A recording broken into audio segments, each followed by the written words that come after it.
నమస్తే, welcome to KK news. నేను Sridevi. AP నుంచి బీజేపీ ఎంపీలుగా ముగ్గురు గెలిచారు.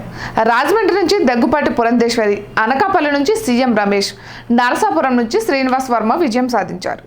6 లోక్సభ స్థానాల్లో పోటీ చేస్తే 3 మాత్రమే బీజేపీ గెలిచింది. అయితే అనూహ్యంగా శ్రీనివాస్ వర్మకు కేంద్ర కేబినెట్లో చోటు దక్కింది. పురంధేశ్వరి, సీఎం రమేష్కు రిక్తహస్తం ఎదురైంది. అయితే దీని వెనుక ఉన్న కారణాలు ఏంటన్నది తెలియడం లేదు. శ్రీనివాస్ వర్మ బీజేపీ సీనియర్ నాయకుడు, కానీ అంతగా ప్రాచుర్యం పొందింది లేదు. అయినా సరే బీజేపీ హైకమాండ్ ఆయన సేవలను గుర్తించి మంత్రి పదవికి ఎంపిక చేసింది.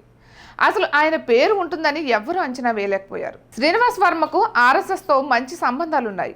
గతంలో ఆయన పెద్దగా పదవులు చేపట్టింది లేదు. భీమవరం మున్సిపాలిటీ వార్డు కౌన్సిలర్గా మాత్రమే పదవి చేపట్టారు. అయితే నరసాపురం నుంచి రఘురామకృష్ణంరాజు బీజేపీ అభ్యర్థిగా పోటీ చేస్తారని ప్రచారం జరిగింది. చివరి వరకు ఆయన ఆశావహుడిగానే ఉన్నారు. బీజేపీ టికెట్ కేటాయించకపోవడంతో టీడీపీలో చేరి ఉండి అసెంబ్లీ స్థానం నుంచి పోటీ చేశారు.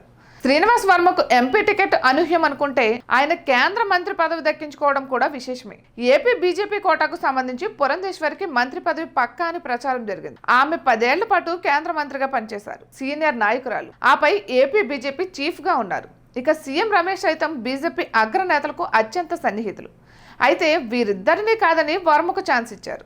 టీడీపీ కోట నుంచి కింజరపు రామ్మోహన్ నాయుడు, పెమ్మసాని చంద్రశేఖర్లకు ఛాన్స్ దక్కింది. అయితే శ్రీనివాస్ వర్మకు మంత్రి పదవి దక్కడం వెనుక ఉన్న వ్యూహం ఏంటన్నది తెలియడం లేదు. ముఖ్యంగా పురంధేశ్వరిని పక్కన పెట్టి పదవి ఇవ్వడం కూడా రకరకాల చర్చ నడుస్తోంది.